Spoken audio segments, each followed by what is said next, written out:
Well folks, welcome back to the workshop. Today we're starting off with a Bosch hoover or vacuum, a GAS 1200L Professional, and this one is from 2011. Now, any trade's going to need a vacuum. These here ones are very handy, any professional vacuum, because they also have auto start on them. So there's a 240 volt one. You also get them on 110. You actually plug a machine into this. Whenever you switch on the machine, the hoover automatically starts. You can have dust collection coming from whatever you're working on, whether it be a saw or a miter saw or something like that there. Maybe just drilling into concrete and you're trying to keep the dust down. These things are handy, but when they give trouble, they can be a little bit expensive to fix. The boards for them are expensive, the motors for them are expensive. Generally, switches are the main thing that goes. Some of the modern ones, the switches are integrated into the board. Other thing is power lead, sometimes brushes, but not all of them. You can actually change the brushes on them. So let's actually get into this one and see what we can do with it and see what's actually wrong with it. First thing we need to do, switch it on and see what it's doing. So power it on. It's not starting at all. So that could be a lead. It could be the switch itself, it could be the board, or it could be the motor. So the best way to eliminate things is to actually plug something into it and see if the actual power takeoff works on it.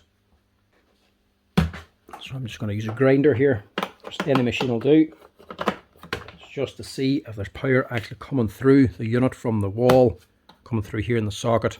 That'll tell you if your lead's working. It'll also tell you if the board's actually working.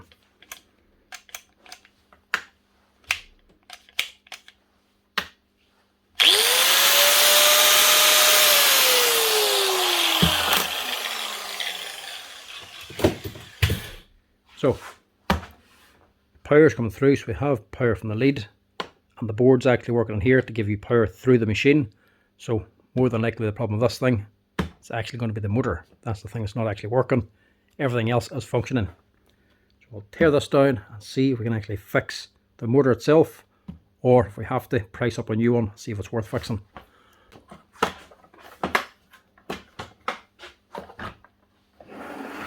Don't need that end. We just need this. Now these are not 100% clear on how you actually get into them. You'd nearly think it's a sealed unit. Two holes here, but they don't actually lead to anything. They're just an empty hole, there's no screws in them. Makes one pillar on the motor, it's not actually even lining up with this here outlet here. Not that it matters, but how do you actually get onto it? It's through here. Pull off this little top cover. Underneath that then, you actually have your screws.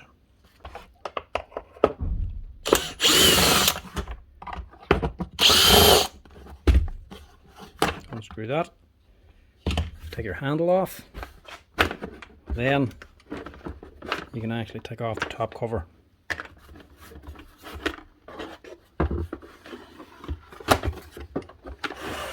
Now, inside of this is actually quite simple. Not much to it at all.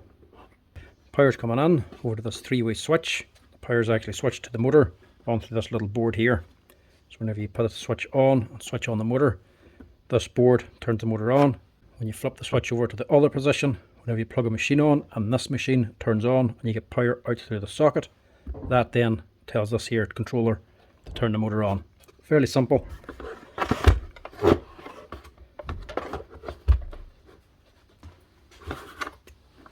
Give ourselves more room, just disconnect or pull out the board.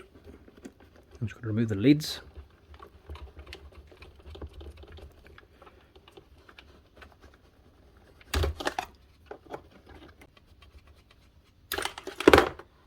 That out of the way. We don't need this top cover. See, we just need the motor. This one here again, two screws.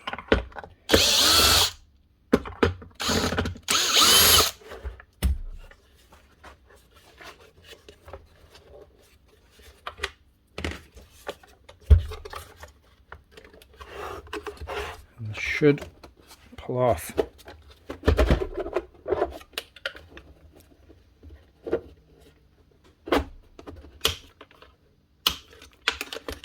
Backing off them wires first so they can stay with the motor.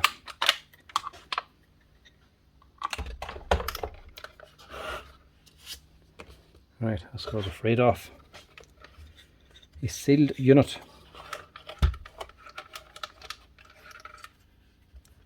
In other words, there's no way to access the brushes.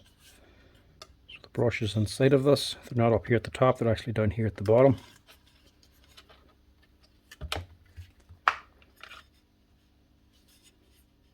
So that's the spring and the holder, the lead for them down here.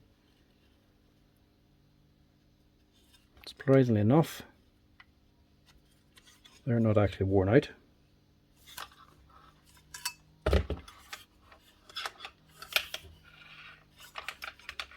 You can still see the brush there, and the spring is all the way to the top.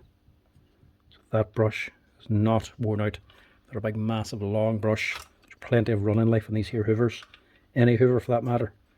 But that thing is only worn about that much of the brush. There's still about that much left. So it's not the brushes. So what is it? Just make sure you're getting continuity through these leads.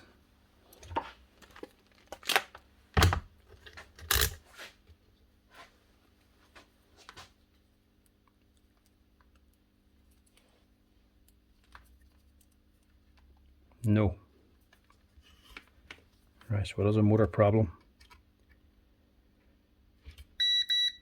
I should be getting continuity the whole way through the motor. Power should be going on here, through one side of the field, into one brush shoulder. Should be going through the one brush, across the armature, into the other brush, which then should be going through the other side of the field, and out the second wire. So that should all be connected up. This is not connected. So it's either going to be a broken field inside of here, a broken connection, or the brushes aren't making contact.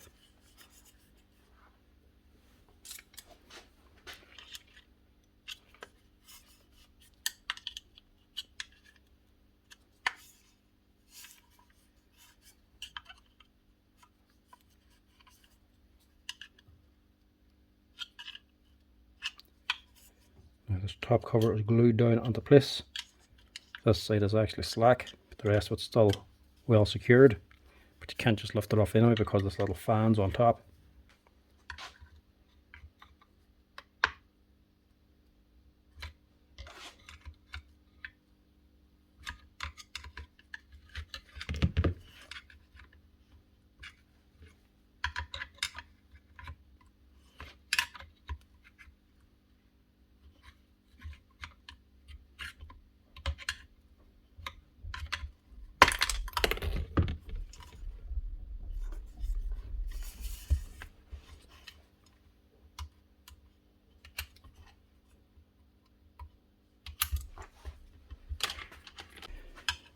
It's not working anyway, so I'll see if we can open it.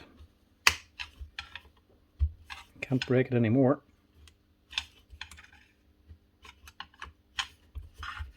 Prise it up.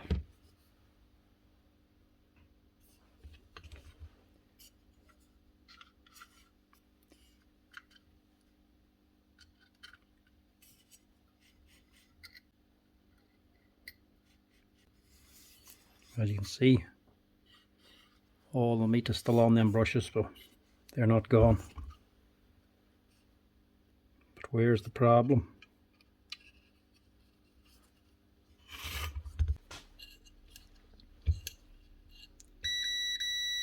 Let's power this side.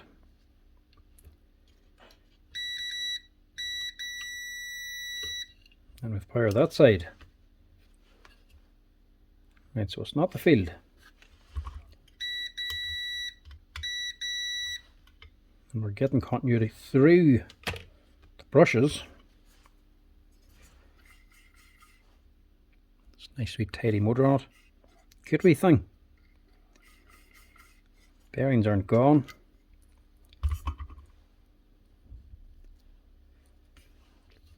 This might just be a contact problem potentially.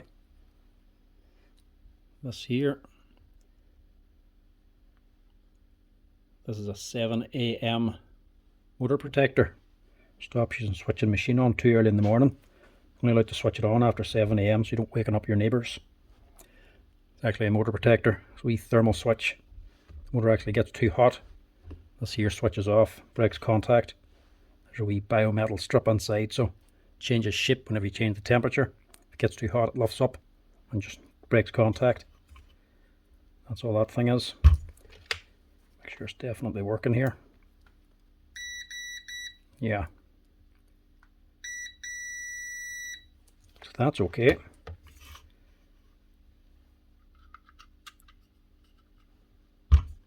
So I think this is just a contact problem.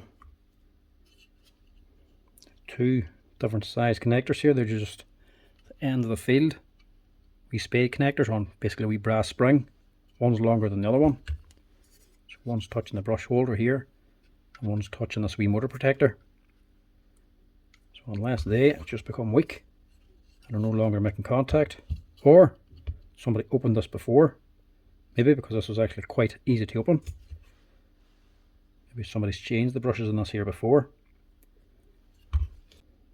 If they did, maybe they just put this on the wrong way around. So the short one was touching the brush holder up here. Either way, I think this is going to be a simple fix. Bend that up. And bend that up. Increase the tension. They're both pushing down properly on the brush holders.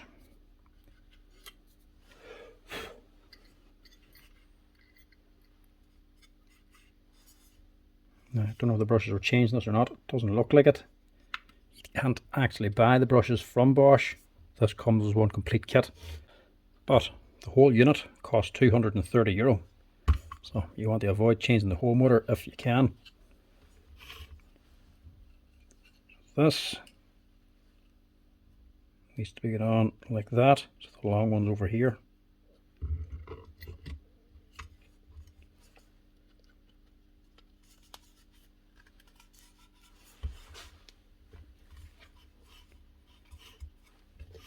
Now we'll see if we get continuity. Look at that. That's all it is. Like I was saying, one side was a little bit slack. Maybe that's what the problem was. Maybe it just lifted up.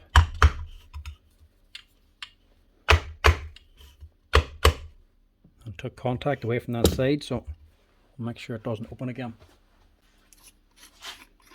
Don't like to do this, but not much other option. Can't leave it like this here, slack, because it's just going to open again, lose contact. These have to be secured so they don't actually come off. They're just pressed on and with a wee bit of glue. Obviously the glue's now come off. But once they're glued on, especially with super glue, there's not much chance of actually opening it up again if you need to change the brushes. But the brushes are still basically brand new, so it'll be a long time before they need to be changed again.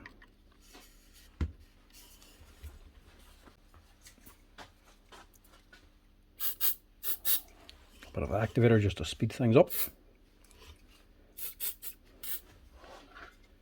And that should do.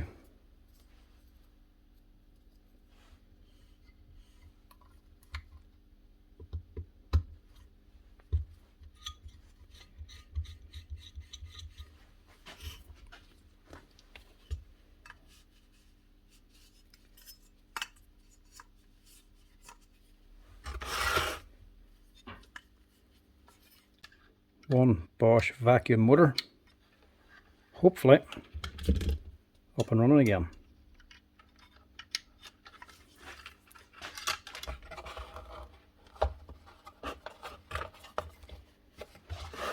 Twist this round to here.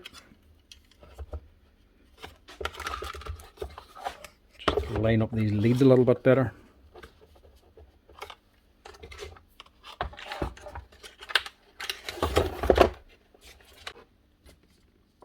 Also need this wee foam piece on top.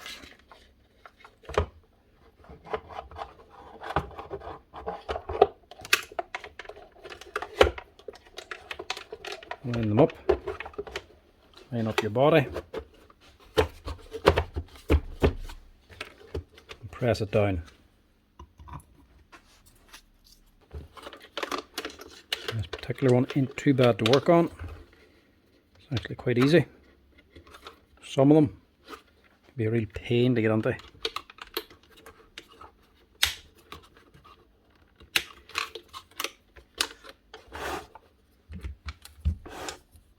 That's on there. That one's on there.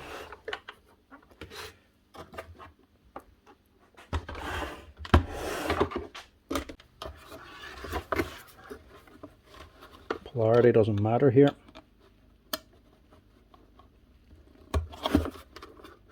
One, two.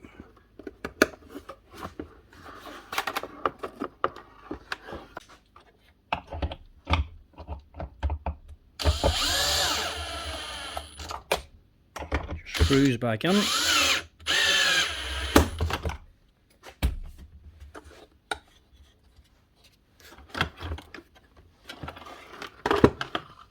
sure your board is in the right place. Take that out for now.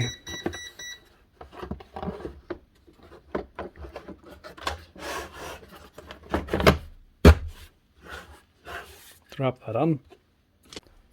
Now we can just drop this on. Just matches the hole on top. Little chamfer down this side, same as here.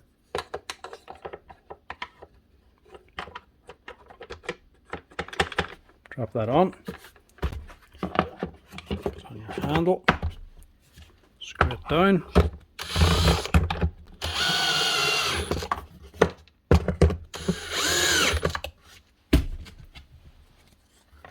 And your cover. That should hopefully get it running. Let's give it a quick test.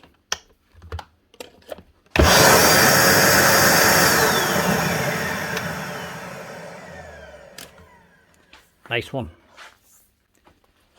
Stick this on again now and test out the auto start as well.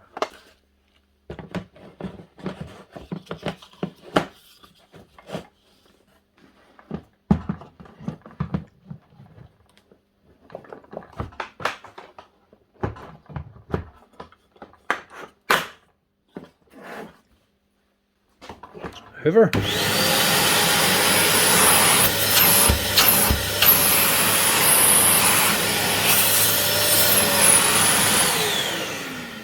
Working a treat.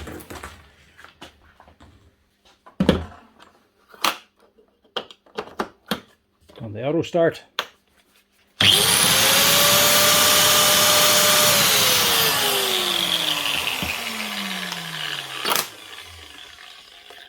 Also working. That's her. One Bosch GAS 1200L professional vacuum. Up and running again, simply by bending two little contact probes and the actual motor itself. Now, the motor in them isn't technically meant to be open, they are glued. This one was a little bit easier to open because one side either came unglued or was opened before by somebody else. You can't sometimes open them up if you're careful. If you break the housing on one side, you're going to have to glue it down or something, but you may as well try, because if you break it completely, you're out no money. The motor's not working anyway. You're either going to fix it yourself or replace the whole motor unit itself, because you can't actually buy any of the bits from Bosch. Only the whole motor, and like I say, it costs €230. But then, that's not just Bosch, that's every hoover manufacturer. Them things are generally quite expensive. Even the brushes on their own probably cost about 40 or 50 quid. But it doesn't really matter what brand it is, they all cost roughly about the same money. Whether it's Makita, Bosch, Festo, Merca, them motor units are generally about €200 or €300. Let me know in the comment section, would you actually pay for that? Pay that kind of money for a motor, especially for like a Bosch or Metabo or something? Let me know down below. I myself am more inclined to get a new machine. But at €400 or €500 for a new one, and the old one is still looking this tidy, maybe I would put one onto it. But that's it. If it stops working, check them probes, check the brushes inside in case it's that. Other than that, you're either going onto the board itself, or the actual start and stop switch, or your lead. Apart from them things, there's not much else inside of them to actually go wrong. The main thing is the motor. Anyway, thanks for watching, folks. Give us a wee like and a follow down below if you're enjoying the tool repair videos. Cheers. Thanks for watching.